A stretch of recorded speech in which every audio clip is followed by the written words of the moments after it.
Thank you, President of the 80th session of the UN General Assembly, United Nations Secretary General, Excellencies, Heads of State and Government, and ladies and gentlemen.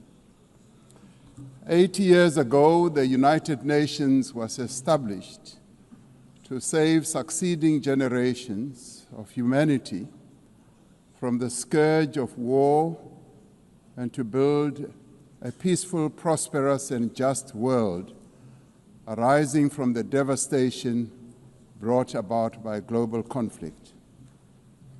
Through the UN Charter, the nations of the world pledged to uphold peace, development, and human rights, which would be underpinned by international law.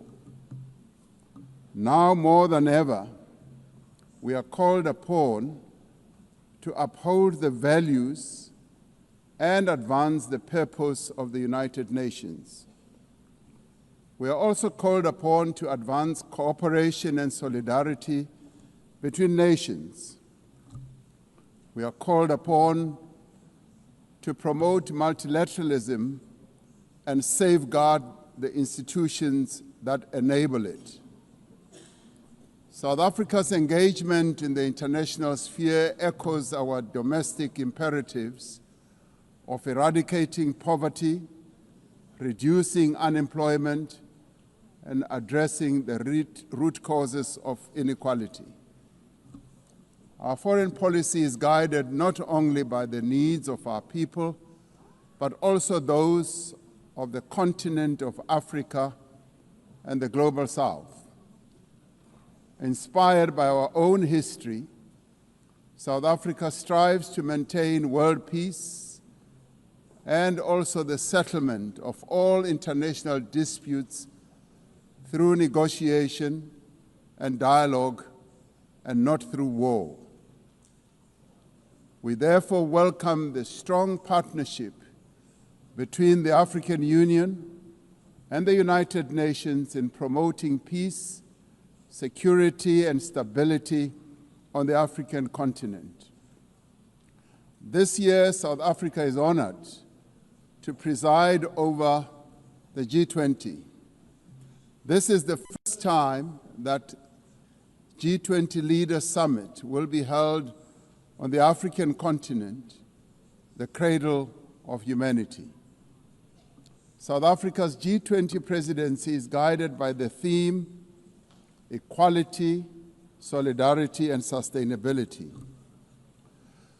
To give full meaning to our theme of equality, solidarity, and sustainability, we have invited the G20 countries to join us in prioritizing the following areas.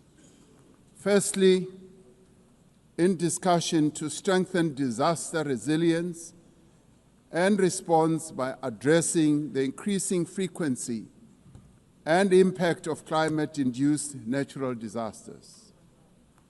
Secondly, to ensure that we have debt sustainability for low-income countries by crafting innovative ways to support countries to have low levels of debt to maintain economic stability.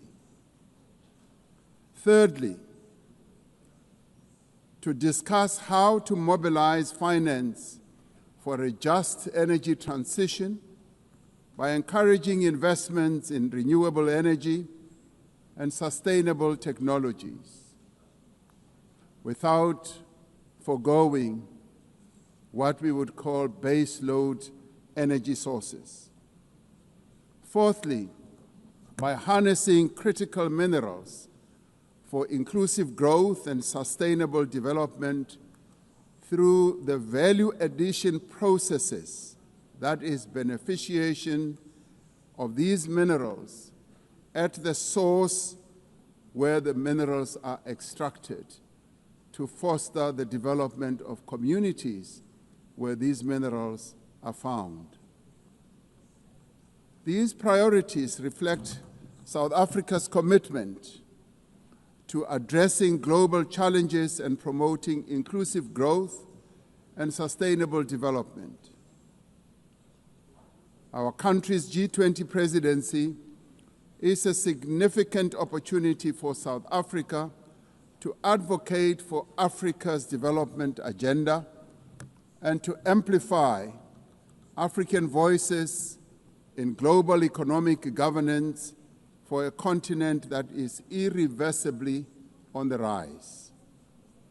As member states of the United Nations, we have all adopted the Sustainable Development Goals. However, many of these goals remain elusive. There are many reasons that hold many countries back from fulfilling and implementing these development goals. Some of these reasons are lack of sufficient financial resources that can finance the advance that these countries need to make to fulfill those goals. Many countries with developing economies, especially in Africa and the Global South, do not have adequate capital to finance their development goals. They are indebted and are paying much more on debt servicing than they do on health and education. In fact, these countries pay much more than countries in the North for their debt. Yet through global solidarity, by having fairer lending rules, especially for several of the Global South countries, we can achieve our shared commitment. Through the G20 process, we are working towards building consensus on how this problem can be tackled, including the reform of international financial institutions, particularly multilateral development banks, to better tackle global challenges that many countries face. The multilateral trading system needs to be reformed as we reconfirm that the World Trade Organization remains the only multilateral body that is capable of managing differences and coordinating positions in global trade. Trade is one of the most important instruments to mobilize domestic resources for development. It is concerning that geopolitical shocks and unprecedented trade policy volatility are destabilizing the global economy and jeopardizing a critical source of development finance. In fact, trade is now being used as a weapon against a number of countries in the world. We must redouble our efforts to strengthen the link between trade and development.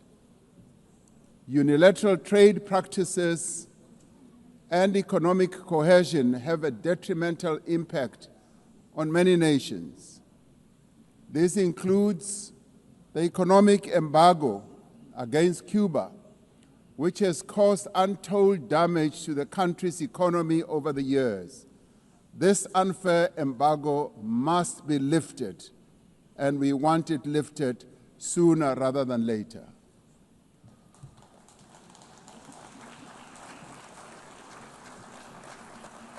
In the midst of global trade uncertainty, the African continent is providing a pragmatic example of constructive collaboration and cooperation by using the African Continental Free Trade Area as an engine for sustainable growth and development.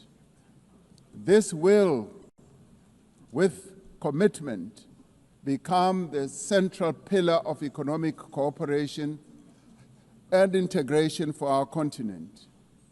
As part of the effort to build more inclusive economies, South Africa's G20 presidency has launched an extraordinary committee of independent experts on global wealth inequality.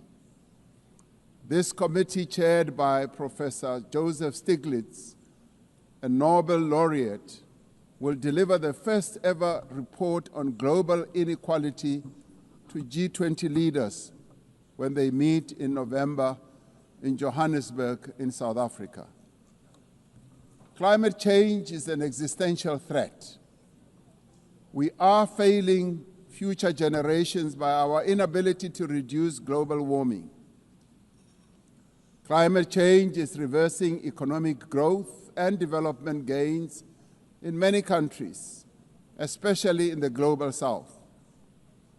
Although Africa carries the least responsibility for climate change, many countries on the continent of Africa experience much of its harshest effects. Extreme weather events like floods and droughts are driving food insecurity, displacing populations, causing damage to infrastructure, and leading to the unnecessary loss of livelihoods. Member states must honor their undertakings and commitments in line with the guiding principle of common but differentiated responsibilities and respective capabilities.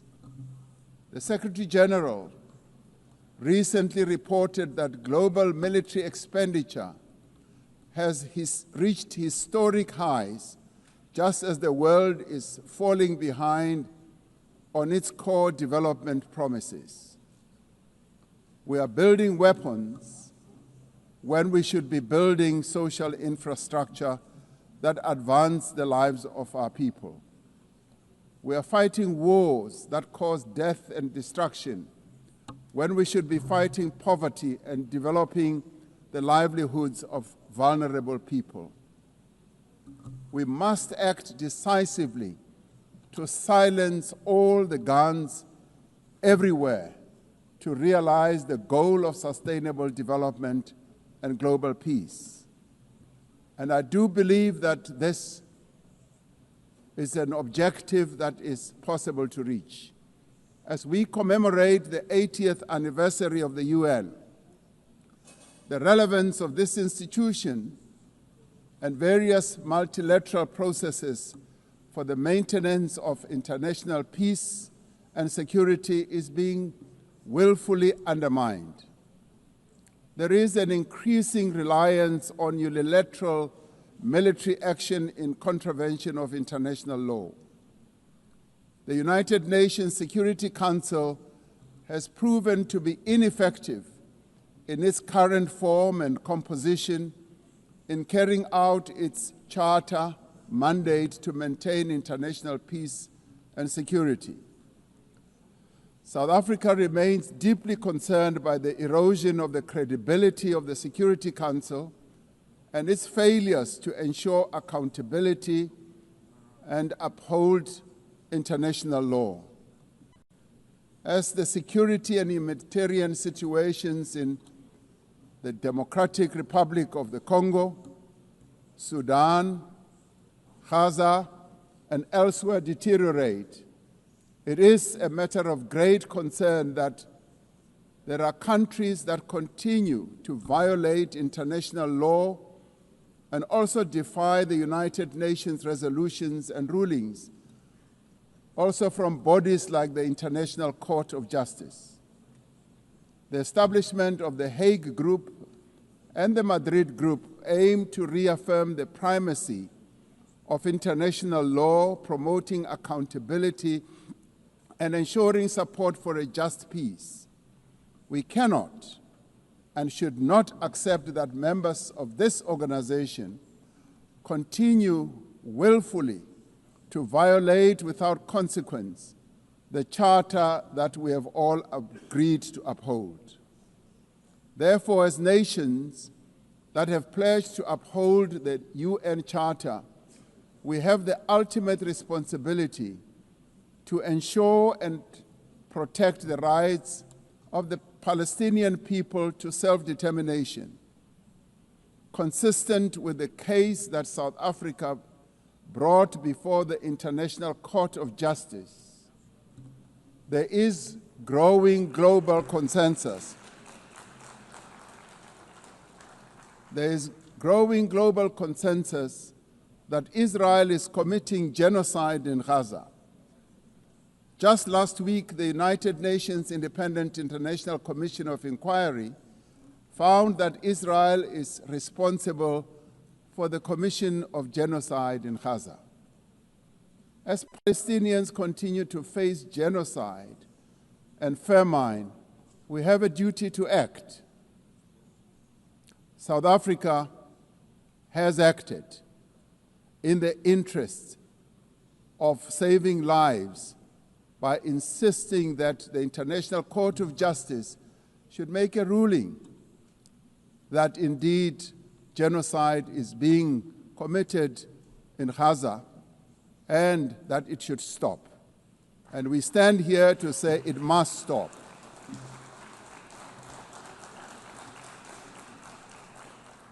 We welcome the historic high-level meeting held yesterday on the two-state solution yesterday in this very chamber.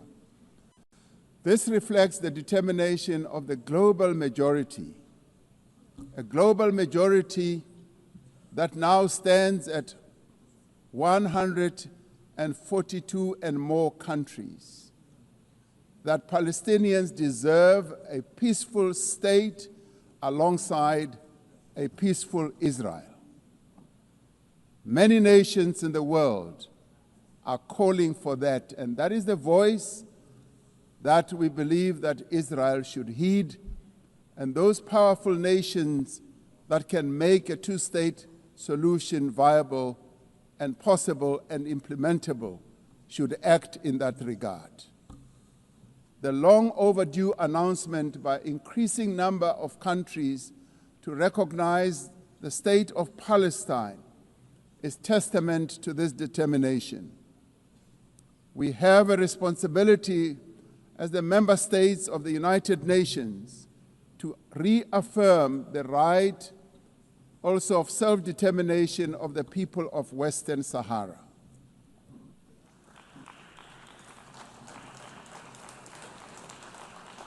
The very first resolution of the United Nations General Assembly in January of 1946 called for the elimination of atomic weapons. The resolution was passed shortly after the catastrophic use of atomic bombs on Hiroshima and Nagasaki that killed thousands of people. Decades later, we have not made significant progress in the fulfillment of the commitment to nuclear disarmament. In 2026, next year, South Africa will be presiding over the first review conference of the Treaty on the Prohibition of Nuclear Weapons. This treaty reaffirms that there is no greater assurance of non-proliferation than the complete prohibition of nuclear weapons. I was glad to hear that a number of leaders stood here to speak against nuclear weapons and the use thereof. This year we celebrate the 30th anniversary of the Beijing Declaration and Platform for Action as a roadmap for the achievement of gender equality, the empowerment of the women and girls of the world.